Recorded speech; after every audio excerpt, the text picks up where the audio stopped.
वक्रतुंड महाकाय सूर्यकोटि समप्रभ निर्विघ्नं कुरु मे देव सर्वकार्येषु सर्वदा। ओम गणेशाय नमः। श्री शौनक जी सूत जी से कहते हैं, कलयुग में इस कथा के द्वारा कौन कौन से पापी शुद्ध होते हैं, उन्हें कृपा पूर्वक बताइए और इस जगत को कृतार्थ कीजिए।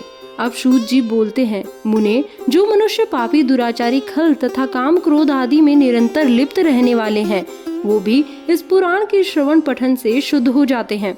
इसी विषय में जाकर मुनि इस प्राचीन इतिहास का उदाहरण दिया करते हैं, जिसके श्रवण मात्र से संपूर्ण पापों का नाश हो जाता है। पहले की बात है, कहीं की रातों के नगर में एक ब्राह्मण रहता था, जो ज्ञान में अत्यंत दुर्बल, दरिद्र, रस बेचने वाला तथा वैदिक धर्म से विमुख था। वह स्नान, संध्या आदि कर्मों से भ्रष्ट हो गया था एवं वेश्यावृत्ति में तत्पर रहता था। उसका नाम था देवराज। वह अपने ऊपर विश्वास करने वाले लोगों को ठगा करता था।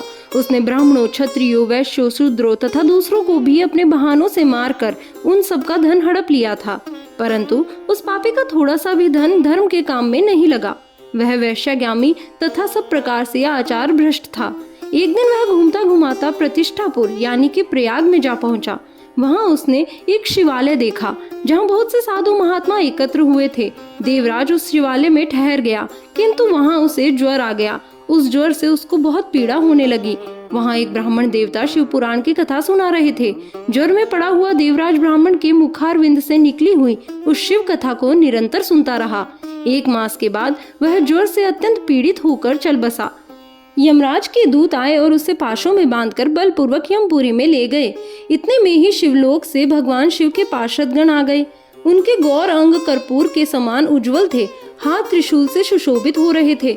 उनके संपूर्ण अंग भस्म से चमक रहे थे और रुद्राक्ष की मालाएं उनके शरीर की शोभा बढ़ा रही थी।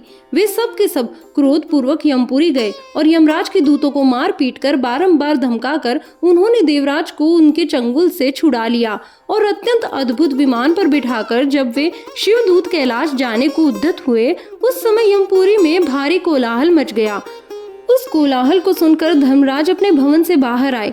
साक्षात दूसरे रुद्रों के समान प्रतीत होने वाले उन चारों दूतों को देखकर धर्मज्ञ धर्मराज ने उनका विधि पूर्वक पूजन किया और ज्ञान दृष्टि से देखकर सारा वृतांत जान लिया। उन्होंने भय के कारण भगवान शिव के उन महात्मा दूतों से कोई बात नहीं पूछी, उल्टे उन सब की पूजा एवं प्रार्थना की। तत्पश्चात वे शिवदूत कैलाश को चले गए और वहां पहुंचकर उन्होंने उस ब्राह्मण को दया सागर सांब शिव के हाथ में दे दिया। शौनक जी कहते हैं, महाभाग सूत जी, आप सर्वज्ञ हैं, महामते। आपकी कृपा प्रसाद से मैं बारंबार कृतार्थ हुआ। इस इतिहास को सुनकर मेरा मन अत्यंत आनंद में निमग्न हो रहा है। अतः अब भगवान शिव में प्रेम बढ़ाने वाली शिव संबंधी दूसरी कथा को भी कहिए। दूसरी कथा जानने के लिए अगली वीडियो का इंतजार कीजिए। नमस्कार। कमेंट बॉक्स में ओम नमः शिवाय लिखना ना भूलें।